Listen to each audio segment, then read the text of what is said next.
Doctor plus viewers அனைவருக்கும் வணக்கம். நான் டாக்டர் நித்யா, சித்தா பிசிஷியன். உடலில் பல நோய்கள் ஏற்படுறதுக்கு நம்ம பாடியில இருக்கக்கூடிய டாக்ஸின்ஸ் தான் முக்கியமான காரணம் இல்லையா? உடல்ல கழிவுகள் இருக்கு அப்படின்னா நம்ம சாப்பிடக்கூடிய உணவு மெட்டபாலிசம் முடிஞ்சு இது மோஷனா வெளியேறுது, சிறுநீரா போகுது, வியர்வையாக வெளியேறுது. ஸோ இந்த டைம்ல நமக்கு இதை தாண்டி என்னங்க நமக்கு கழிவுகள் சேருதுன்னா நிச்சயமாக சேரும். ஏன்னா இன்னைக்கு நம்ம பார்க்கக்கூடிய பெரும்பாலும் நோய்கள், கிரானிக் டிசீசஸ் எல்லாமே பாடியில கொஞ்சம் கொஞ்சமா டாக்ஸின் சேர்றதுனால வரக்கூடியது தான். இப்போ உதாரணத்துக்கு பார்த்தோம்னா ஆல்கஹால் கன்சியூம் பண்றாங்க இல்லையா? ஆல்கஹால் கன்சியூம் பண்றவங்களுக்கும் டாக்ஸின்ஸ் லிவர்ல நிறைய சேரும், கிட்னிலையும் நிறைய சேரும். ஏன்னா அதுல இருக்கக்கூடிய டாக்ஸின்ஸ் ஆல்கஹாலை டைஜஷன் பண்ணி மெட்டபாலிசம் முடிஞ்சு அது தண்ணீரா வெளியே ஏற்றணும், கார்பன் டை ஆக்சைடா வெளியில ஏற்றணும். ஸோ இப்போ அதுக்கு முன்னாடி அதில் உற்பத்தி ஆகக்கூடிய சில கெமிக்கல்ஸ் அதை ஃபில்டர் பண்ணக்கூடிய வேலையை கிட்னிஸ் தானே செய்யுது. அது எல்லாமே நம்ம உடலுக்கு பாதிப்பை உண்டாக்கக்கூடியது தான். அதே மாதிரி நம்ம சாப்பிடக்கூடிய உணவில் இருக்கக்கூடிய விஷயங்கள், இப்போ நிறைய கலரிங் ஏஜென்ட்ஸ் இருக்கக்கூடிய பொருட்களை நம்ம சாப்பிட்றோம், கலர் கலரா உணவுகள் சாப்பிட்றோம் இல்லையா? அப்போ யூரின் என்ன கலர்ல போகுது, அந்த கலர்லேயே வருது இல்லை, அப்போ அதை ஃபில்டர் பண்ணணும். அப்போ கிட்னிக்கு அது எவ்வளோ ஓவர் லோட் நம்ம கொடுக்குறோன்றது தெரிஞ்சுக்கணும். சாதாரணமா ஒரு விஷயத்த நம்ம சாப்பிடணும், கலர்ஃபுல்லா இருக்கும்போது ரொம்ப ஆசைப்பட்டு நம்ம சாப்பிட்றோம். அது அத்தனையுமே நம்ம உடல்ல கழிவாகத்தான் மாற்றப்பட்டு பிளட்ல சர்க்குலேட் ஆகிட்டே இருக்கும். லிவருக்கும் அது அதிகமான பாதிப்பை உண்டாகும். இன்றைய காலகட்டத்துல லிவர்ல இருக்கக்கூடிய கால் பிளாடர்ல ஸ்டோன் ஃபார்ம் ஆகிறதுக்கு முக்கியமான காரணம், கிட்னி ஸ்டோன்ஸ் உருவாகலாம். கால் பிளாடர்ல ஸ்டோன்ஸ் உருவாகிறதுக்கு இந்த மாதிரி நம்ம பாடியில டாக்ஸின்ஸ், கழிவுகள் நிறைய தேங்குவது ஒரு காரணமா இருக்கு. பிளட் டெஸ்ட் எடுத்து பார்க்கும்போது நமக்கு நல்லாவே ஒரு டிஃப்ரென்ஸ் தெரியும். சிலருக்கு இஎஃப்ஆர் லெவல் அதிகமாகுதுன்னா சுவாசம் சார்ந்த பிரச்சனைகள் இருக்கும். யூரியா, கிரியேட்டினின், யூரிக் ஆசிட் லெவலும் நம்ம பாடியில அதிகமாகுதுன்னா பிளட்ல நிறைய டாக்ஸின்ஸ் இருக்கு அப்படின்றத நம்ம தெரிஞ்சுக்கணும். இதை தொடர்ந்து நம்ம கவனிச்சுட்டு அதற்கேற்ற மாதிரியான உணவு முறைகளோ இல்லை அடிக்கடி நம்ம பிளட்டை பியூரிஃபை பண்றதுக்கான மெடிசன்ஸோ எடுக்கணும். அதுதான் குடல் சுத்தி முறைகள் அப்படின்ற ஒரு விஷயத்த சித்தர்கள் நமக்கு சொல்லியிருக்காங்க. அதே மாதிரி பேதி மருந்து, வாந்தி எடுக்கிறதுக்கான மருந்து, கபத்தை குறைப்பதற்கான நசிய மருந்துகள், இது எல்லாமே நமக்கு சித்தர்கள் சொல்லியிருக்காங்க. உடல்ல இருக்கக்கூடிய கழிவுகள் நீங்கணும்னா முதல்ல குடல் ஆரோக்கியம் அப்படின்றது ரொம்ப முக்கியம். இன்டெஸ்டைன் அப்படின்னு சொல்றோம். ஸோ வாயில் இருந்து ஆசனவாய் பகுதி வரைக்கும் இருக்கக்கூடிய அந்த குடல் பிரச்சனை, டைஜஸ்டிவ் ட்ராக்ட் அப்படி இருக்கு இல்லையா?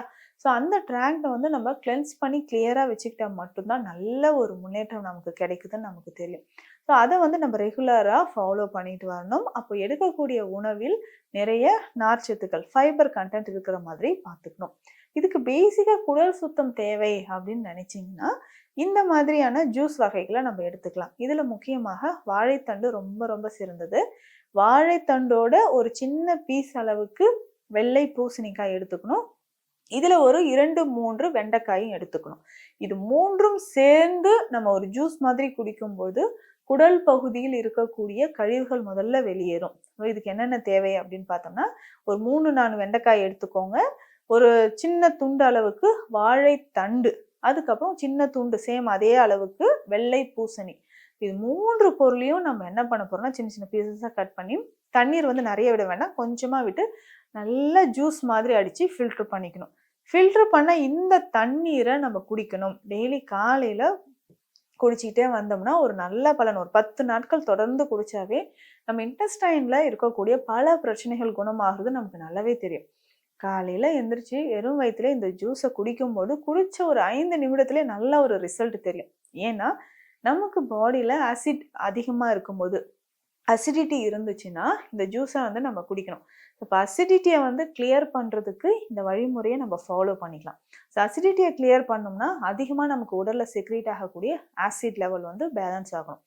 அதுக்கப்புறம் பார்த்தோம்னா குடல் பகுதியில் இருக்கக்கூடிய கழிவுகள், ஸோ டெய்லி மோஷன் போகாமல் பிரச்சனை நிறைய பேருக்கு இருக்கும். இந்த மலச்சிக்கல் தொந்தரவு நிறைய பேருக்கு இருக்கும். மலச்சிக்கலோடு சேர்ந்து பார்த்தோம்னா நமக்கு பைல்ஸோ, ஃபிஸ்டுலா இந்த மாதிரியான பிரச்சனைகள் இருக்கும்.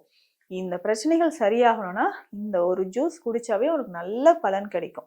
அதே மாதிரி தொடர்ந்து இதை குடிச்சுக்கிட்டே வரும்போது டாக்ஸின்ஸ், கழிவுகள் வெளியேறும் போது நமக்கு என்ன ஆகும்னா ஆட்டோமேட்டிக்காக உடல் எடை குறைய ஆரம்பிக்கும்.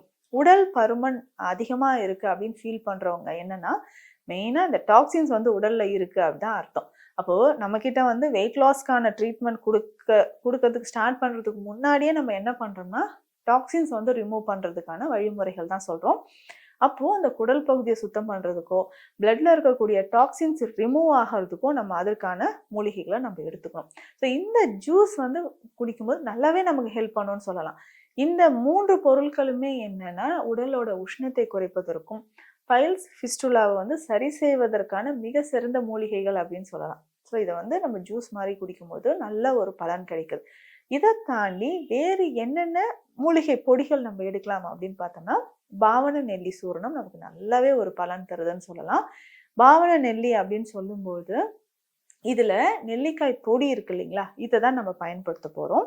நெல்லிக்காய் பொடிய நம்ம என்ன பண்ண போறோம்னா, வல்லாரைக்கீரை சாறுல பாவனை செய்து எடுக்க போறோம். வல்லாரைக்கு இருக்கக்கூடிய முக்கியமான ஆற்றல் நினைவாற்றலை அதிகரிக்கும். அதுக்கப்புறம் பார்த்தோம்னா, சிறுநீரக பிரச்சனைகளுக்கு ரொம்ப ரொம்ப சிறந்தது. கற்கள் இருந்தாலோ, இல்ல யூரினரி ட்ராக் இன்ஃபெக்ஷன் இருந்தாலோ, அத சரி செய்யக்கூடிய ஒரு மிக சிறந்த மூலிகை தான் வல்லாரை.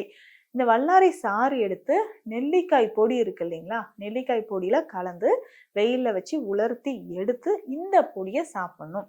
இந்த பொடிய தொடர்ந்து இளநீர்ல கலந்து குடிக்கும்போது, உடல்ல இருக்கக்கூடிய கழிவுகள், உடல் உஷ்ணம், சிறுநீரகம் சம்பந்தப்பட்ட பிரச்சனைகள், கல்லீரல் பிரச்சனைகள் இது எல்லாமே குணமாகுதுன்னு சொல்லலாம். ஏன்னா, நமக்கு இந்த நெல்லிக்காயும், வல்லாரையும் நமக்கு லிவர்ல இருக்கக்கூடிய டாக்ஸின்ஸ வந்து எலிமினேட் பண்ணுது. இப்போ லிவர் டாக்ஸின்ஸ் வந்து வெளியேறணும்னா, இந்த நெல்லிக்காய் பொடி நமக்கு ரொம்ப ரொம்ப சிறந்தது அப்படின்னு சொல்றோம். இத ஃபாலோ பண்ணிக்கிட்டே வரும்போது, நம்ம உடல்ல இருக்கக்கூடிய கழிவுகள் வெளியேறும். இன்றைய காலகட்டத்துல நமக்கு நிறைய நோய்கள் உருவாவதற்கு காரணம் அப்படின்னு சொன்னா டாக்ஸின்ஸ் தான். அந்த டாக்ஸின்ஸ் ரிமூவ் ஆகுறதுக்கு நான் சொன்ன இந்த ஜூஸை குடிங்க. அதற்கு அடுத்ததாக பார்த்தோம்னா நம்ம வீட்டில் எளிமையாக செய்யக்கூடியது தான் இந்த பாவன நெல்லி சூரணம் சொல்றோம். இதுக்கு 2 பொருள் தான். ஒன்று நெல்லிக்காய் பொடி, அடுத்ததாக வல்லாரை. இந்த வல்லாரையை நல்லா சாறு எடுத்து நெல்லிக்காய் பொடியில் சாப்பிடும்போது அதோட பலன் வந்து நமக்கு 2 மடங்காக கிடைக்கும். இப்போ பைல்ஸ் இருக்கு, ஃபிஸ்டுலா இருக்குனாலும் இந்த மெடிசனை நம்ம ஃபாலோ பண்ணிக்கலாம். முக்கியமாக மலச்சிக்கல் பிரச்சனை தீரும். இதனுடைய மலச்சிக்கலும் இருந்ததுன்னா நம்ம இந்த பொடியோட ஒரு 1/4 டீஸ்பூன் அளவுக்கு கடுக்காய் பொடியும் சேர்த்து நைட்ல மட்டும், காலையில வந்து அதை அப்படியே இளநீர்ல குடிச்சிக்கலாம். நைட்டு நம்ம குடிக்கும் போது இதை வெறும் தண்ணீர்லயே கடுக்காய் பொடி கொஞ்சம் சேர்த்து குடிச்சிட்டு வந்தோம்னா மலச்சிக்கல் தொந்தரவும் குணமாக ஆரம்பிக்கும். இப்போ தொடர்ந்து இதை வந்து இந்த பொடியை வந்து 30 நாட்கள் கூட தொடர்ந்து எடுத்துக்கலாம். இந்த மாதிரி சாப்பிடும்போது உடல்ல இருக்கக்கூடிய கழிவுகள் வெளியேறும். கழிவுகள் வெளியேறுச்சுன்னா அடுத்ததாக உடல் எடை வந்து குறைய ஆரம்பிக்கும். அடுத்து முக்கியமாக உடல் எடை குறையுதுன்னா நம்மளே தெரிஞ்சுக்கலாம், கொலஸ்ட்ரால் லெவல் நார்மல் ஆகிட்டே வருது அப்படின்னு நம்மளே தெரிஞ்சுக்கலாம். அப்போ உடல்ல இருக்கக்கூடிய பல பிரச்சனைகளுக்கு காரணம் டாக்ஸின்ஸ் அதிகமா இருக்கிறது தான். முக்கியமாக குடல் பகுதியில் இருக்கக்கூடிய கழிவுகள். அதை வெளியேற்றக்கூடிய ரொம்ப சிம்பிளான டிப்ஸ் மற்றும் சித்த மருந்துகள் என்னன்றதை பார்த்தோம். மீண்டும் அடுத்த பதிவில் சந்திக்கலாம். நன்றி.